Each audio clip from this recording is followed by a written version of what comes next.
They didn't just skip my wedding. They chose my sister's birthday party over the day I promised my life to someone else. And that was the day I learned the truth about my family. My name is Daniel Harris.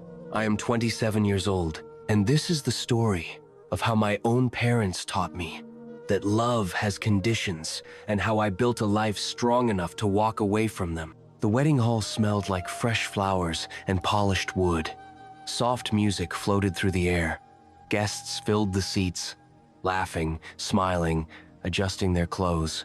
Everything was perfect, except the 2 empty chairs in the front row, my parents' chairs. I checked my phone for the 10th time. No missed calls, no messages, just silence. My fiancée, Claire, noticed the tension in my jaw. She squeezed my hand gently, her eyes asking a question she was too kind to speak out loud. "Maybe they're just late," she whispered. I nodded, even though deep down, I already knew they weren't coming. An hour earlier, I had received a message from my mother. No phone call, no explanation, just words on a screen. "Daniel, we won't make it today.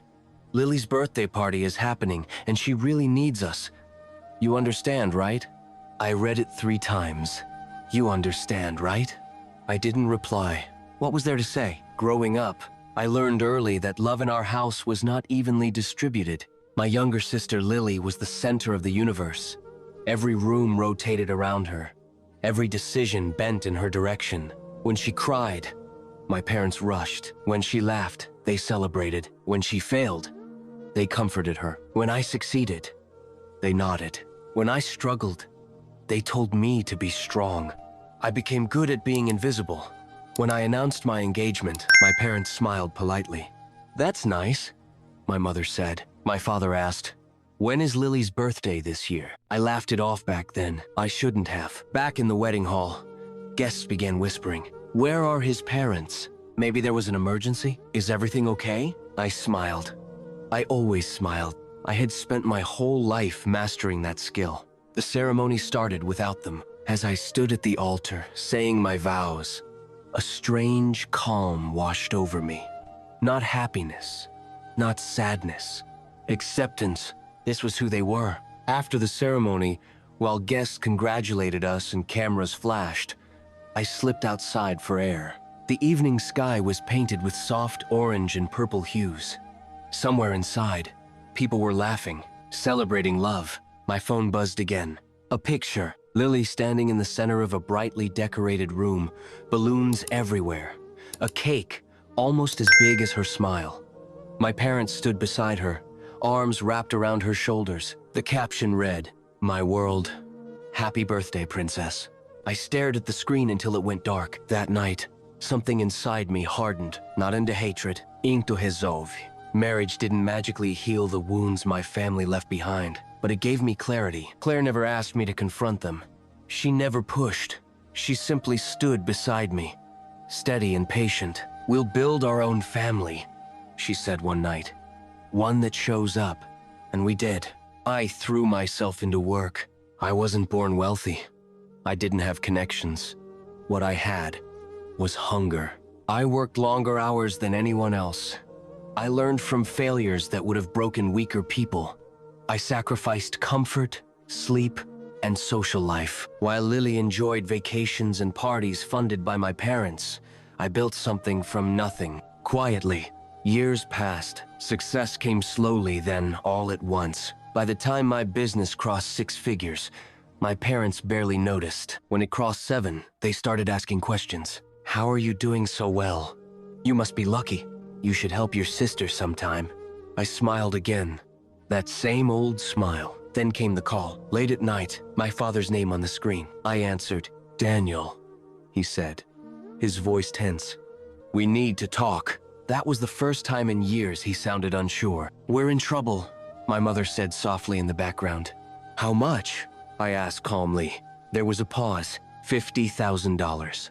I leaned back in my chair. The number didn't scare me. The timing didn't surprise me. What surprised me was how easily they came to me now that I was useful. That night, I didn't sleep, not because of anger, but because I realized something important.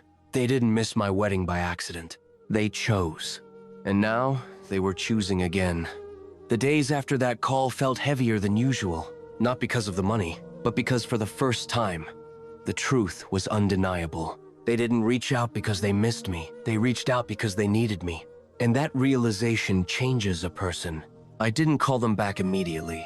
I let the silence stretch. For years, silence had been my role in the family. Now, it was my choice. Still, my phone kept lighting up. Missed calls, short messages, then longer ones. We're under a lot of stress. Your sister is devastated.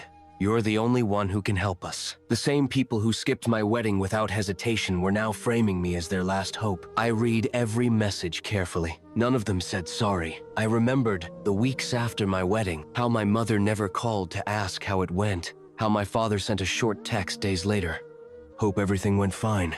How Lily never mentioned it at all. I remembered sitting in my small apartment, surrounded by unpacked boxes, wondering why I still expected something different. Hope can be a cruel thing. Eventually, I agreed to meet them, not because I felt obligated, but because part of me wanted to see them, really see them without the filters of childhood loyalty. We met at a quiet cafe near my office. They arrived early. That alone felt strange. My father looked older. His shoulders were slumped, his confident posture replaced by nervous tension. My mother's hands shook slightly as she stirred her coffee, not drinking it. When they saw me, relief crossed their faces. Not joy, relief. You look successful, my father said, forcing a smile. I nodded politely and sat down. There was a long pause. They didn't know how to talk to me without asking for something. Finally, my mother spoke. We're really proud of what you've achieved. The words felt rehearsed. I didn't respond. They explained the situation. Lily had invested heavily in a business venture. It failed. Debts piled up. Legal pressure followed. The number $50,000 was just the beginning, they said. We did everything we could, my father added quickly. But we thought, since you're doing well now. He didn't finish the sentence. He didn't need to. As they spoke, my mind drifted. I thought about the nights I worked overtime while Lily traveled, the times I asked for advice and got lectures instead, the wedding day they skipped like it was an inconvenience. And now, suddenly, I was important. I want to ask you something, I said calmly. They leaned in, hopeful. Why didn't you come to my wedding? The cafe noise faded around us. My mother looked down at her cup. My father sighed. You know how sensitive Lily is. It was her 18th birthday. She would have been heartbroken. I waited. That's it? I asked. She needed us more, my mother whispered. That sentence hit harder than any insult. I nodded slowly. I see, I said, and for the first time, I truly did. They tried to justify it. They talked about family balance, about not wanting drama, about how I was stronger and more understanding. I realized then that strength, in their eyes, meant expendable. So, my father said carefully, about the money. I took a breath. I didn't feel angry. I felt detached. I'll think about it, I said. Relief washed over their faces instantly. My mother reached across the table and squeezed my hand, tears forming in her eyes. We knew we could count on you. That touch felt unfamiliar, almost inappropriate. That night, I talked to my wife. I told her everything. She listened quietly, her expression unreadable. Then she said, "Do you want to help them?" I thought about it. No, I said honestly. I want to stop feeling guilty for not helping. She nodded. Then don't confuse kindness with obligation. Those words stayed with me. Over the next few days, the messages became more desperate. The deadline is approaching. Please don't do this to your sister. We raised you better than this. That last one made me laugh, not because it was funny, but because it was revealing. They weren't asking anymore. They were accusing, as if I owed them success. As if my struggles were an investment they were now ready to cash in. I realized something important. They didn't regret choosing my sister over me. They only regretted the consequences. I scheduled one final meeting, this time at my office. I wanted them to see the life I built without them. When they walked in, their eyes widened. Glass walls, city views, quiet power. They sat across from me, suddenly uncomfortable. I folded my hands calmly. I've made a decision, I said. They leaned forward. Hope flickered. I won't give you the money. The words landed softly, but their impact was immediate. My mother gasped. My father's face hardened. After everything we've done for you? He snapped. I looked at him steadily. You taught me to survive without you, I said. This is the result. Silence filled the room. For the first time in my life, I didn't feel small in front of them. I felt equal, maybe even free. As they left, my mother turned back once. This will destroy your relationship with your sister, she said. I nodded. It already was, I replied. That night, as the city lights glowed outside my window, I understood something clearly. This wasn't revenge, this was boundaries. And sometimes, boundaries feel cruel to those who benefited from your silence. The backlash came faster than I expected. It always does when you stop being useful. The morning after I refused the money, my phone was filled with notifications. Messages, missed calls, voicemails I didn't listen to right away. Not from my parents, from relatives. People who had barely spoken to me in years suddenly remembered my existence. How could you do this to your family? Your parents are suffering because of you. Money has changed you. I stared at the screen, strangely calm. This was familiar territory. Growing up, whenever something went wrong, I was expected to adjust, to sacrifice, to understand. No, nothing had changed except this time. I refused. The worst message came from my sister. It was long, carefully written, emotionally sharp. She didn't ask for help. She accused. She told me I was selfish, that I had always been jealous of her, that I was punishing the family for a small mistake made years ago. A small mistake, skipping my wedding, had become a footnote in their version of reality. I didn't reply. For the first time, silence felt powerful. A week later, my parents showed up unannounced. At my office, the receptionist called to ask if I wanted to see them. I hesitated. Then I said yes. Not because I owed them anything, but because I wanted to see how far they would go. They looked different this time, not nervous, angry. My father didn't sit down. He stood near the window, arms crossed. My mother's eyes were red, her face tight with frustration. You embarrassed us, my father said without greeting. I leaned back in my chair. By saying no? By refusing to help your own family, he snapped. I let him speak. I had spent my entire childhood listening. I could do it once more. My mother started crying. We gave you everything, she said. Food, education, a home. I nodded. You did the minimum required. That stunned them. You're ungrateful, my father said sharply. I smiled slightly. Gratitude had always been their favorite weapon. They brought up my sister again. How fragile she was. How devastated. How close she was to losing everything. She looks up to you, my mother said. You're her big brother. I thought about that. About the birthdays I wasn't invited to. The celebrations I was asked to skip. The wedding she never attended. I wasn't her big brother when it mattered, I replied quietly. The room went silent. Then my father crossed a line. If you don't help us, he said, don't expect us to be part of your life anymore. I laughed, not loudly, just enough to surprise him. You already weren't, I said. That's when it happened. The mask slipped. You think you're better than us now, he said bitterly. Money has gone to your head. I stood up slowly. No, I said. Money showed me the truth. You only respect me now because I have something you need. My mother looked away. She knew it was true. They left without saying goodbye. This time, I didn't watch them go. The next few weeks were quiet. Too quiet. Then came the social media posts. Subtle at first, quotes about family betrayal, about ungrateful children, about parents who sacrifice everything only to be abandoned, relatives commented. Friends shared. People who didn't know the full story formed opinions anyway. I became the villain, and strangely, I felt relieved. At a family gathering I didn't attend, my name became entertainment. I heard later how they laughed about my attitude, how they mocked my wife for changing me, how they said I'd come crawling back when I needed them. They didn't know I had already moved on. Work became my refuge, not as an escape but as proof. I signed new contracts, expanded operations, Took risks I once avoided. Each success felt quieter than I expected. There was no one left to impress. One evening, my wife asked, "Do you regret it?"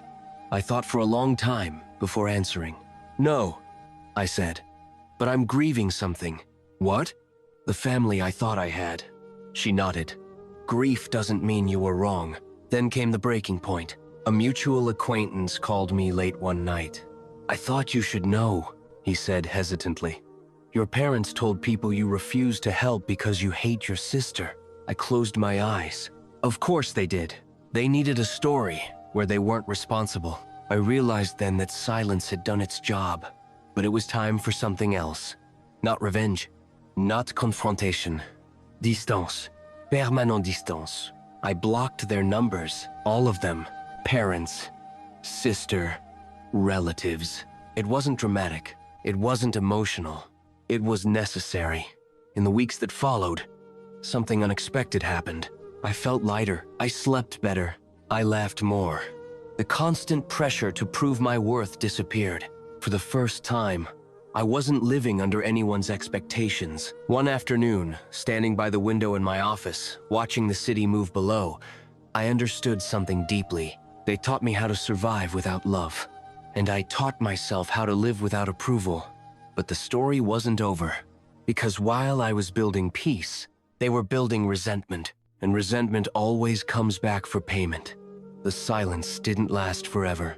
It never does.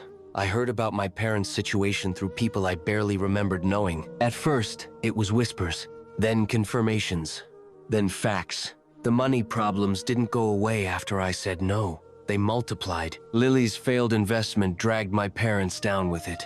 Loans were called in. Savings evaporated. The house they were so proud of, where I never quite belonged, was suddenly at risk. The same relatives who once blamed me started asking questions. Quiet ones. Uncomfortable ones. My parents tried reaching out again, not directly, through intermediaries. Old family friends, distant cousins, even someone from my workplace, invited over by coincidence. Every message carried the same tone. They're desperate. They didn't mean it.